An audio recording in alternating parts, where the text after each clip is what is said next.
I think that multilateral institutions have a lot to say when it comes to talking about health and sustainability.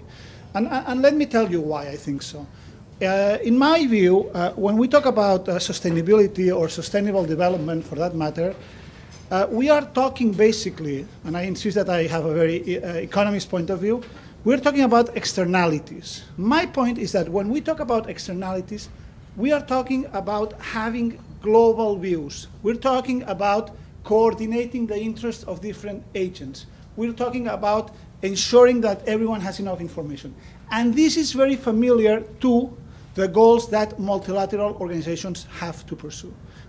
Entonces estamos muy interesados en esos tipos de instrumentos, de poner esos instrumentos a la disposición de los países para que podamos avanzar en esos procesos. Algo estamos haciendo mal. El dinero se invirtió, las intenciones son muy buenas, pero mi papá me decía que el camino al cielo está lleno de buenas intenciones. Y creo que algo pasa ahí. Estamos fallando las agencias, estamos fallando los países, no hay políticas de Estado, pero con los gobiernos bajan o suben o pierden popularidad. Es verdad que es complejo hablar de desarrollo, de sostenibilidad social, de sostenibilidad económica en contextos duros, difíciles, etcétera. Contextos económicos duros y difíciles están a un lado y a otro de cada uno de los mares y de los océanos que tenemos delante. Lo que hay es acentos diferentes y situaciones diferentes, pero contextos difíciles los hay. Pero yo quería hacer, es como una reflexión, no sé si es una pregunta que deban contestar, algo muy concreto. Hay evidencias, como decía el representante de Pajo, de que los hospitales deben cumplir, y cualquier centro de salud, una función social en los momentos de catástrofe, incluso, ¿no? Aparte de en el día a día, lógicamente. Hay evidencias de cómo construir esos hospitales, hay evidencias de cómo han de haber los mecanismos de evacuación, es decir, eso existe. Así como a veces, en términos científicos y de salud pública, no hay evidencias suficientes para basar, por ejemplo, una intervención o una práctica clínica, aquí está claro, ¿no? Entonces, eso pueden ser mecanismos para priorizar inversiones para los países que tienen pocos recursos para ver dónde se tiene que hacer. Esta mañana se ha hablado, todas las intervenciones han hablado de la necesidad de crear una red de atención primaria potente que pueda hacer promoción y prevención, pero que además, esto lo añado yo, pero lo sabemos todos, además pueda ser capaz de hacer frente a la auténtica transición epidemiológica, es decir, a las patologías crónicas. Eso requerirá una capilaridad, construir unos centros con unas características determinadas. El pasado lo podemos arreglar relativamente, ¿no? Rehabilitando con unos criterios más racionales, etcétera. Pero lo nuevo, no podríamos decir entre agencias, gobiernos, etcétera, que quizá lo nuevo que haya que construir hay que hacerlo de una manera diferente. Hay mucha gente haciendo cosas, por ejemplo, pero hay cosas que no se han hecho. Se hizo un mapa de vientos que lo patrocinó alguien y lo hizo el sector salud, un mapa de vientos para el Caribe en la zona de huracanes, para que ese mapa sirviera como diseño de los nuevos hospitales, pero hasta ahora se hizo. Entonces hay cosas que todavía hay mucho por hacer. Más que una pregunta, quizás un comentario para ponernos a pensar a todos. Vivimos en un mundo tan cambiante y lo vemos hoy en día en todos los aspectos.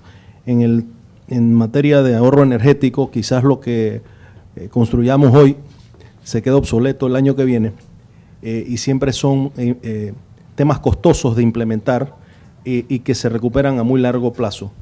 Pero esos cambios son los que nos obligan a todos, países y organismos multilaterales, a cambiar el rumbo de vez en cuando. Pero sí creo que sería sano, pese a que hoy en día estoy dentro de un organismo, si bien autónomo, parte del gobierno de Panamá, uno de los temas que son muy criticados, o que critico, no soy político, pero estoy ocupando un cargo público ahora, es el tema de que cada vez que hay un cambio de gobierno, se cambian o se toman por malos los proyectos iniciados por un gobierno anterior. Yo creo que los organismos multilaterales deberían buscar juntos con los países, tiene que haber voluntad y un hacer, como se decía en algún momento de esta mañana, no solamente la voluntad, buscar la persona que haga, ser un poquito más, buscar mecanismos que no les faciliten o impidan que un gobierno venidero pueda cambiar un proyecto de Estado que requiere para su desarrollo un plazo más largo. Y quizás a ustedes les toque un poquito ser los que jalen las orejas en ese sentido para lograr que estas cosas se den por el beneficio de todos los países. Sí, yo creo que dentro de la moda sostenibilidad, ¿no? Que parece que estamos colocando la palabra de moda de nuevo, como antes fue la de eficiencia, pasado algún tiempo fue la del cuadro de mando y así sucesivamente. Yo creo que en esto nosotros tenemos que hacer una reflexión profunda, ¿no? Hoy comentaba con la viceministra de El Salvador que si hubiera dado el dato exacto de cuánto dinero tiene el gobierno de El Salvador para cada individuo, hubiera sido bastante más impactante que decir un 1,7 del PIB, ¿no? Es decir, si hubiera dicho que tenía $80 para todo el año y dar salud a todos los salvadoreños, a cada uno de los salvadoreños, yo creo que eso es un impacto importantísimo.